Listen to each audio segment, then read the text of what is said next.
Obrigado, Sra. Presidente, Sr. Secretário de Estado, Senhoras e Senhores Deputados, Sr. Secretário de Estado. Começo por um tema óbvio e, aliás, até porque o Sr. Secretário de Estado se pronunciou sobre o mesmo. Quando foi tornado público o seu pedido de exoneração, foi transmitido e dito publicamente que tinha sido feito porque, e repetiu, tinham pedido para ser constituídos arguidos para exercício da sua defesa. O Sr. Primeiro-Ministro alinhou nessa argumentação e disse, aliás, que não lhes podia negar esse direito. Ontem ficámos a saber que nessa altura já tinham sido constituídos arguidos. E a pergunta é se não acha conveniente que as suas declarações sejam precisadas e o Sr. Primeiro-Ministro que se deva corrigir. Muito bem, Sr. Deputado. Tudo o que o Sr. Deputado disse é integralmente falso. No domingo, nós não dissemos que tínhamos requerido, mas sim que tínhamos decidido requerer a nossa Constituição como arguido. E como eu já afirmei aqui, cumprindo essa decisão, e após ter pedido e ter sido aceite a minha exoneração, na segunda-feira de manhã, solicitei ao Ministério Público a minha Constituição como arguido. Em segundo lugar, posso-lhe garantir, uma vez que a Constituição como arguido é um ato presencial, que não fui constituído arguido. Posso-lhe também garantir que até às 10 horas da manhã de hoje, quando cheguei a este edifício, não tinha recebido nenhuma notificação para ser constituído arguido. Não estou junto à minha caixa de correio e, portanto, naturalmente, pode-se ter havido qualquer diligência desde então. E queria finalmente dizer-lhe que não conheço e, portanto, não posso pronunciar-me sobre qualquer decisão do Ministério Público anterior ou posterior ao anúncio da minha decisão ou ao meu requerimento no sentido da minha Constituição como arguido. A única coisa que eu conheço é um comunicado do Ministério Público de segunda-feira. Aliás, tomei conhecimento dele já depois do envio do meu requerimento, tomei conhecimento de um comunicado do Ministério Público em que se dizia, sem precisar, aliás, quaisquer datas, que o Ministério Público tinha determinado a minha Constituição como arguido e que estavam em curso as diligências nesse sentido. Não disse em momento nenhum o Ministério Público que eu tinha sido constituído arguido. E que, portanto, sabendo que o Código de Processo Penal descreve essas diligências como a minha notificação para esse efeito, eu presumo que o Ministério Público está em vias de proceder, ou já procedeu, à minha notificação para esse efeito. Muito bem, acho bonito. Acho que ficava melhor admitir e reconhecer, não são, Sr. Secretário de Estado, falsidades minhas. Foi uma citação do comunicado do Sr. Primeiro-Ministro que disse não podia negar-lhes esse direito. Mais citação de comunicado da Procuradoria-Geral da República que disse, a sua expressão foi interessante para quem não quer esticar as frases, determinado, e reconheceu que a Procuradoria-Geral da República já tinha determinado a sua Constituição com arguido, mas não o tinha constituído arguido. Muito bem. Por último também, a informação pública é que essa decisão foi de quinta-feira passada. Mas avancemos, Sr. Secretário de Estado. A pergunta que lhe queria fazer é se não entende que o suposto caso encerrado demorou demasiado tempo a ser reaberto e agora, quem sabe, não sabemos ainda, encerrado. Sr. Deputado, eu percebo que isto é uma questão óbvia e, portanto, prestei, no princípio desta audição, os esclarecimentos que devia prestar. Eu percebo que o Sr. Deputado, tendo na anterior audição sido amplamente demonstrado a total inconsistência e falsidade de fundamentalmente tudo o que vem vindo a afirmar sobre os offshores, queira transformar esta audição numa questão diferente. Agora, eu não tenho nenhum conhecimento do processo para me pronunciar. Se tivesse, não o deveria fazer.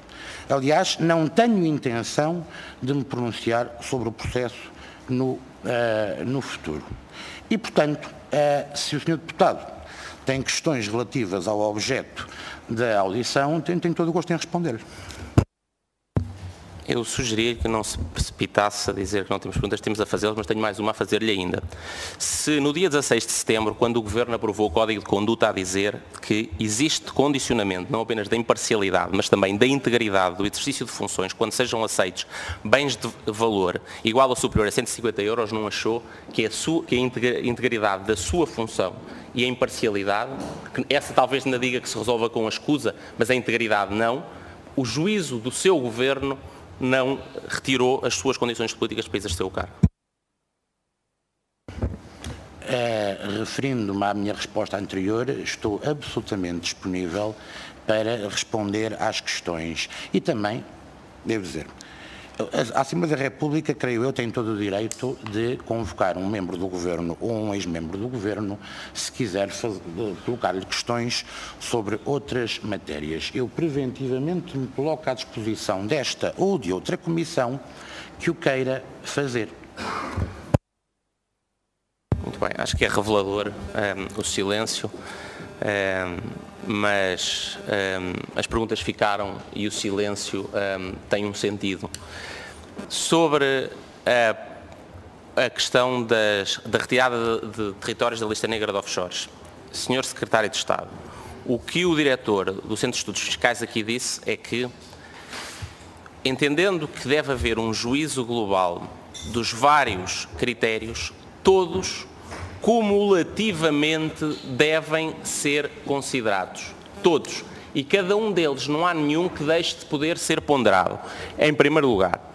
Em segundo lugar, disse que sempre houve a prática de serem pedidos pareceres prévios à autoridade tributária, reconhecendo designadamente que há um conjunto de informação, por exemplo, relativamente à prática administrativa, que a autoridade tributária, os serviços têm. E a pergunta é, o que é que o levou a si a dispensar, a mudar a prática de a decisão de retirada de territórios offshore, ainda para mais quando havia uma lei que constrangia, que condicionava a discricionalidade da decisão política, havia uma lei nova e o Sr. Secretário de Estado, porque é que abdicou de pedir um parecer e porque é que, sobretudo depois da lei, ter vindo criar critérios? Bom, Sr. Deputado, portanto, estamos pelo menos esclarecidos de que algumas questões que o Deputado invocou no plenário, como o parecer ser obrigatório ou a decisão não ser política, já não estão em cima da mesa. Pronto, não me precipito. Bom, o Sr. Diretor do Centro de Estudos Fiscais, o que disse foi, quanto a esta matéria não havia precedente. Portanto, o Sr. Deputado está a invocar a existência de uma prática que o Sr. Diretor do Centro de Estudos Fiscais explicitamente disse. Face a esta matéria não havia precedente, não havia prática. Porque este processo é decorrente de uma decisão política de olhar para a lista, dar uma melhor orientação à forma como se combate a fraude e evasão fiscal em Portugal e, portanto, proceder à revisão da lista. Portanto, essa prática que o Sr. Deputado invoca, pura e simplesmente não existe. Como, aliás, não sou eu que o digo, face ao passado, sou o diretor do CEF. Em Portugal, todas as decisões de retirada ou inclusão em listas offshore dependeram sempre de prévios pareceres da autoridade tributária. O Sr. Secretário de Estado vem dizer que, com o argumento que agora a sua decisão é política, não tinha que ter parecer da autoridade tributária. Explique-me, com o argumento formal que está a utilizar, use-me razões substantivas. Porque é que acha que pode decidir sem parecer da autoridade tributária, designadamente quando, como disse aqui o diretor do Centro de Estudos Fiscais, há várias questões, designadamente a efetividade da troca de informações, que precisa de informação especializada que o senhor não me diga que tem. Sr. Deputado, não sei se aquilo que diz é verdade, porque confesso que não sei se as retiradas do Luxemburgo e de Chipre foram ou não objeto de parecer. Não tenho presente. Pode ser verdade, pode ser não ser verdade, não tenho presente. De qualquer maneira, são as duas únicas decisões de retirada de países da lista antes desta. E foram decisões de retirada, Sr. Deputado, quando se retira. As outras são decisões de não retirada. Ora, além do mais, essas retiradas também não têm este precedente, uma vez que foram motivadas fundamentalmente por obrigação face ao direito europeu. Ou seja, estabelecendo o direito europeu mecanismos de liberdade de circulação de capitais e tendo diretivas que limitam a tributação destes movimentos, as países na lista era manifestamente ilegal. E, portanto, continuo a dizer, não há nenhum parecer. Há um corpo de pareceres.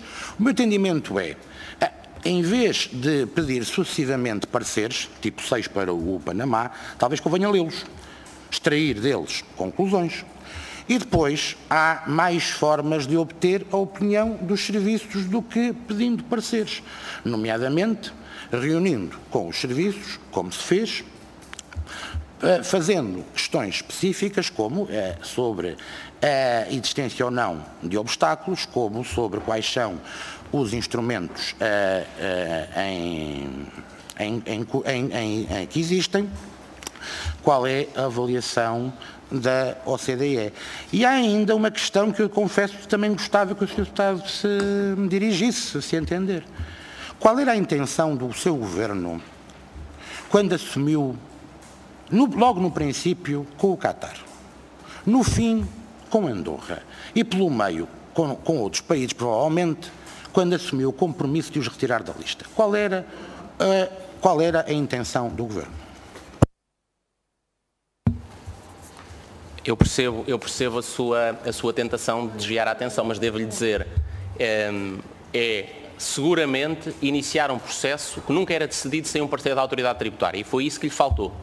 E ainda não conseguiu explicar porquê. Mas eu acho que se começa a perceber porquê. Mas deixe-me dizer-lhe, nós tivemos hoje aqui um momento que só acrescenta confusão para quem tenta perceber o que se passou. Em resposta à Sra. Deputada Cecília Meireles, o Sr. Secretário de Estado veio pela primeira vez, depois de vários debates nesta Casa, falar em razões, fundamentos que até hoje nunca tinha falado. Fundamentos que a Sra. Deputada classificou de ordem diplomática, comunidade portuguesa, relações com o Estado, o que devemos reconhecer que depois de ter feito há 7 meses um parecer escrito que não invoga nenhum desses fundamentos, se calhar demonstra alguma incoerência e falta de razão. Mas deixe-me dizer-lhe mais. Olhando para a lei portuguesa, que o diretor do Centro de Estudos Fiscais disse, obriga a que todos aqueles critérios, sejam ponderados, todos, como nós sempre dissemos, e em segundo lugar, o Sr. Secretário de Estado, aliás, o Sr. Ministro das Finanças tinha um dever de explicar relativamente a cada um deles porque é que ele está cumprido ou não.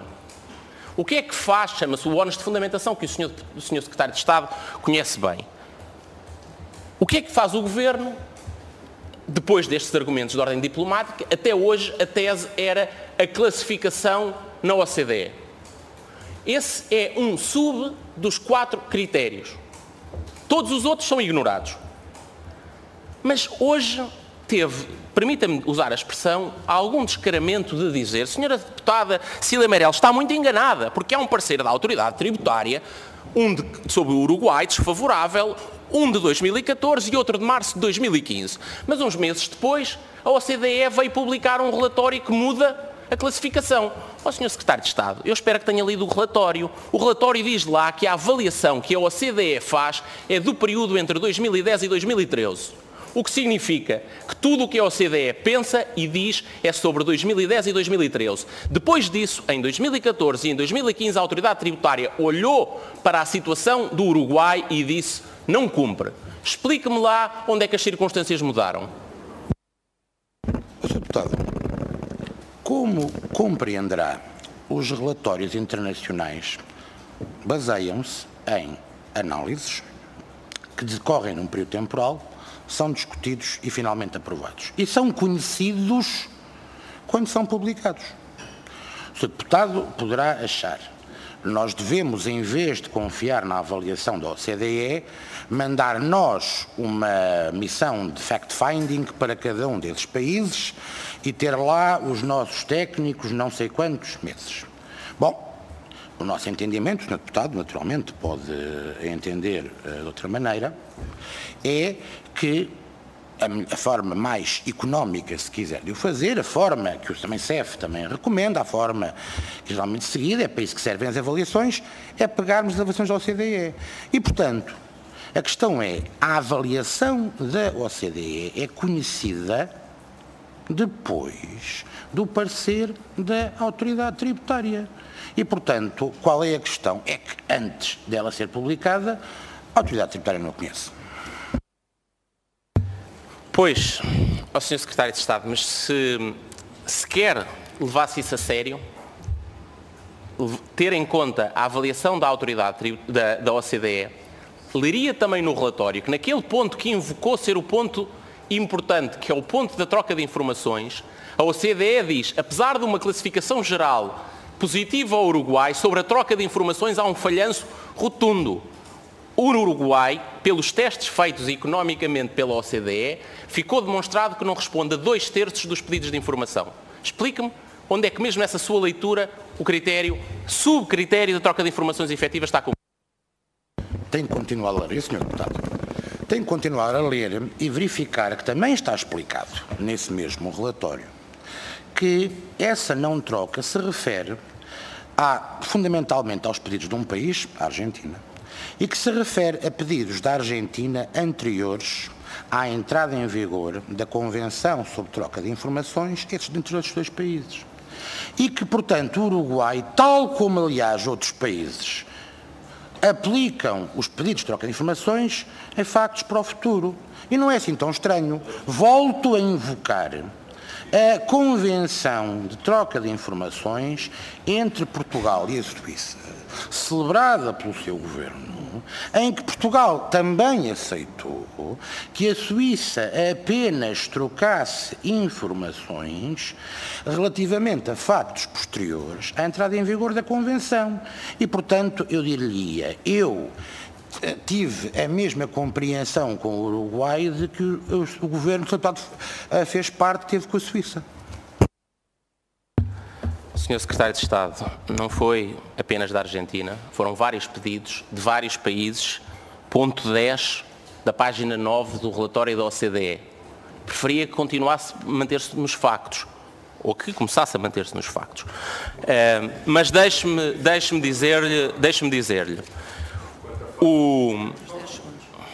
eu já sabia que havia um momento em que o deputado João Galamba não se conseguia aguentar.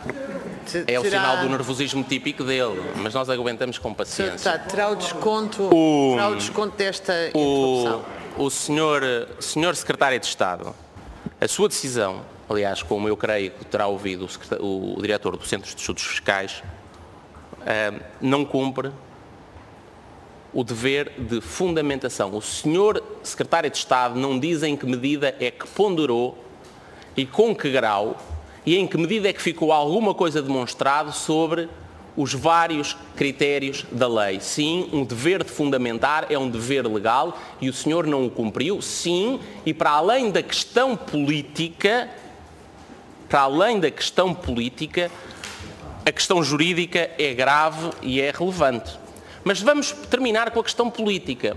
Até hoje, foi-nos dito, e apesar de eu lhe ter perguntado no plenário, foi-nos dito, muitos tentaram dizer que isto era um problema, estando na lista negra, de se entregarem declarações, de serem recebidas declarações das instituições financeiras ou não. Eu chamei a atenção para isso no plenário, o Sr. Secretário de Estado não me respondeu, eu espero que responda hoje. O diretor do Centro de Estudos Fiscais confirmou isso.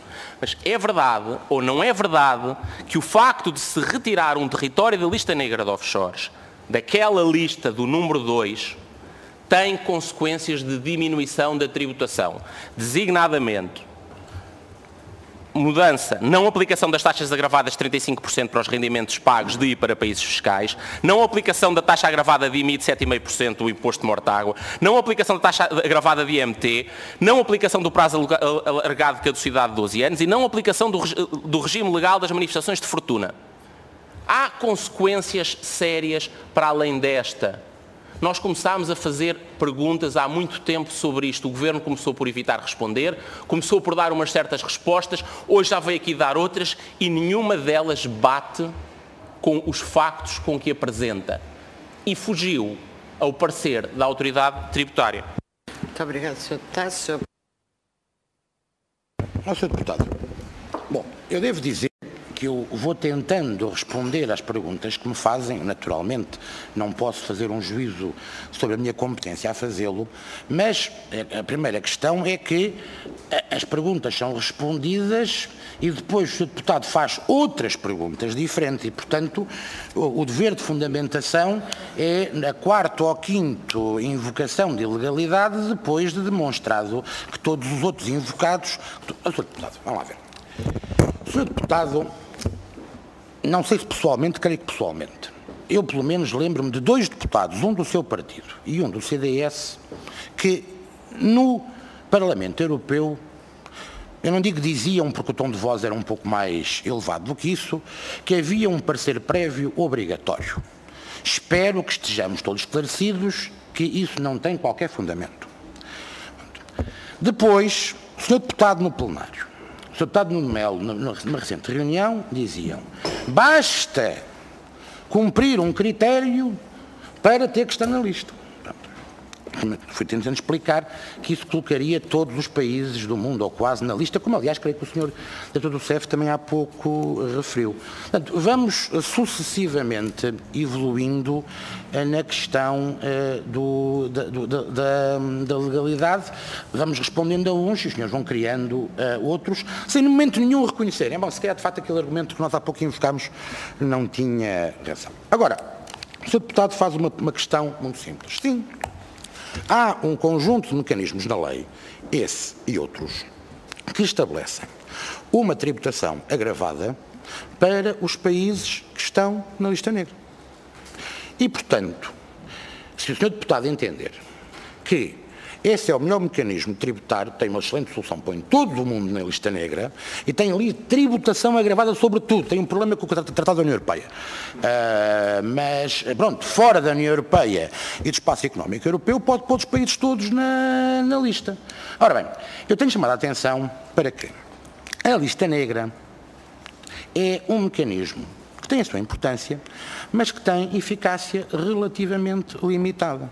Porque também a tributação agravada pode ser evitada por interposição de pessoas jurídicas. Aliás, agora que temos já a legislação sobre beneficiário efetivo, que creio eu será aprovada, seria talvez interessante colocar no código do IRC algumas normas que fizessem uso desse registro do beneficiário efetivo e até creio que havia iniciativa legislativa nessa matéria. Portanto, respondendo ao Sr. Deputado, sim, há um conjunto de mecanismos. Esses conjuntos de mecanismos têm esta eficácia limitada e, no nosso entendimento, mais importante do que tributar agravadamente um pagamento de dividendos que vai daqui para Jersey, tributação que pode ser evitada com a interposição de uma pessoa jurídica em Badajoz, em que vai o pagamento dos dividendos daqui para Badajoz e de Badajoz para Jersey, que é, aliás, fundamentalmente a razão pela como se evita a maior parte desses mecanismos, mais vale termos mecanismos de acesso à informação financeira com territórios como Jersey, no sentido de, seja como for que lá vai parar o dinheiro, se houver de imposto de vida a Portugal, temos esse elemento de informação adicional. E deixe-me também chamar-lhe a atenção para algo que o Sr. Diretor de Estudos Fiscais disse, que eu também tenho dito repetidamente. É que a presença na lista negra é um mecanismo que prejudica as relações diplomáticas e económicas com os países. Ora, repare, a questão do Panamá, desde há uns anos, ficou com uma bastante má fama, porque foi associado aos Panama Papers e neste momento, portanto, parece um paraíso fiscal muito pior que os outros. Mas havia uma razão muito legítima para o governo anterior ter interesse em que o Panamá saísse da lista. É que havia um conjunto significativo de empresas portuguesas que tinham interesse em participar nas obras do Canal do Panamá e que, naturalmente, os países, o Panamá e outros, podem e exercem represálias contra as empresas portuguesas por via da sua presença na lista. E, portanto, como também disse, aliás, o senhor diretor do CEF, a presença na lista tem consequências que são positivas e tem consequências que são negativas e todas têm que ser ponderadas. Muito obrigado, senhora Presidente. Eu vou tentar ir fazer algumas perguntas, embora já tenha perdido esperança na resposta. E a principal é...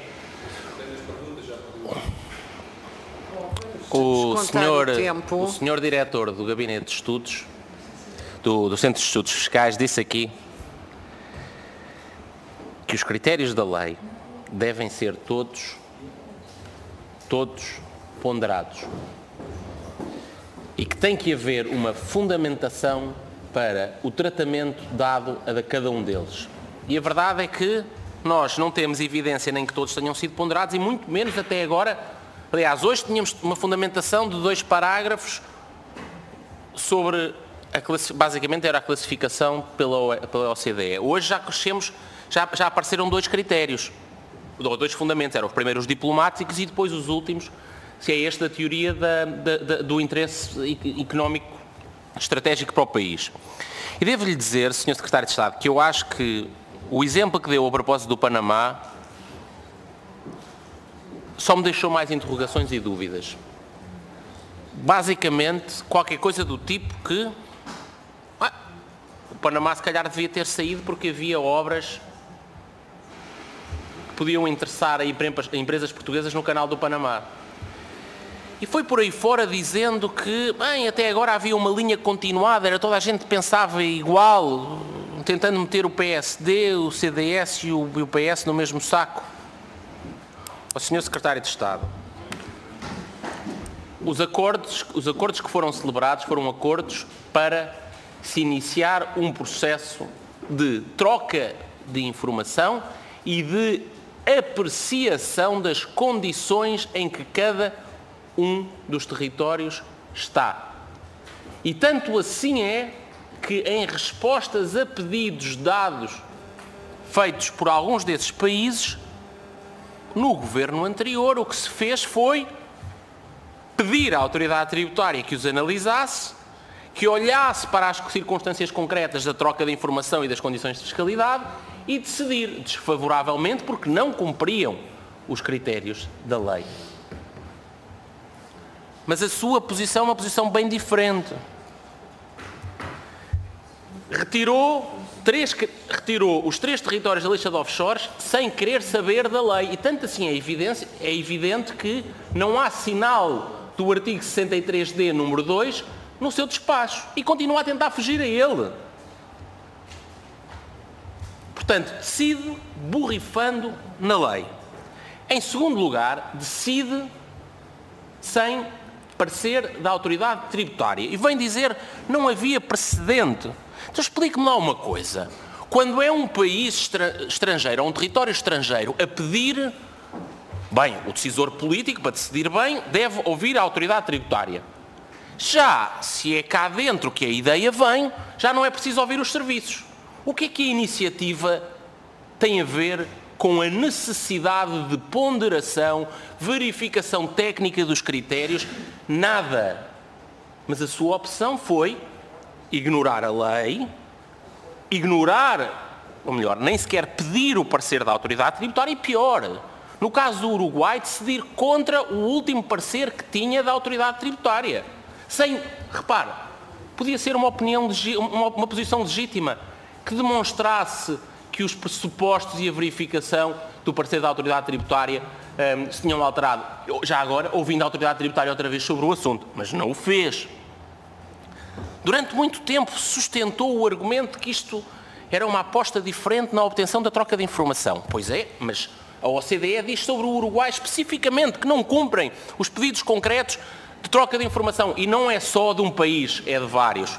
Depois, sustentava que era por causa da troca automática. Já agora, Convenção da Troca Automática assinada pelo governo anterior, acordo, adesão multilateral. Mas, afinal, diz o diretor do Centro de Estudos Fiscais e o Sr. Secretário de Estado aqui confirmou, afinal, estar na lista não é nem garantia, nem impedimento de haver troca automática de informação. Portanto, uma coisa não tem nada a ver com a outra. E, portanto, o que nós temos aqui... Sim. Vamos criar condições para que o senhor... O que nós temos aqui é um processo de decisão política típico. É uma certa maneira de decidir.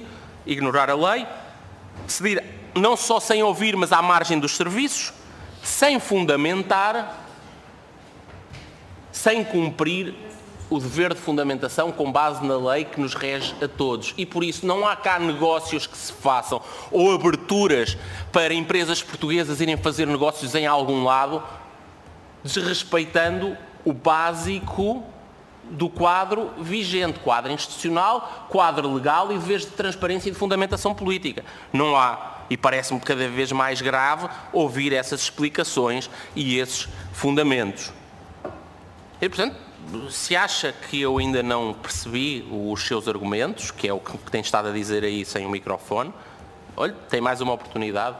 Em que medida é que os 4 critérios da lei foram cumpridos? Olha, ponha-lhes vermelhos, amarelos e verdes em cada um deles, em que grau e em que medida é que eles contribuíram para a decisão. É que no seu despacho do final de 2016 só há sinal de uma parte de um deles, que é o tema da classificação pela OCDE e a adesão a instrumentos internacionais. Queria dizer ao Sr. Secretário de Estado que, como eu acho que ficou claro, não fiquei nada satisfeito nem convencido, nem com os argumentos, nem com a bondade da decisão. Discordei dele muitas vezes, e designadamente nestes 2 casos que aqui estão em cima da mesa, do galo das viagens, que não era o tema da audição, e este tema, e mais há em algumas outras coisas. Acho que o tema das transferências para offshore, mais do que por ele, eu acho que não foi verdadeiramente por ele, foi sobretudo pelo Primeiro-Ministro, não foram tratadas com a mínima decência democrática.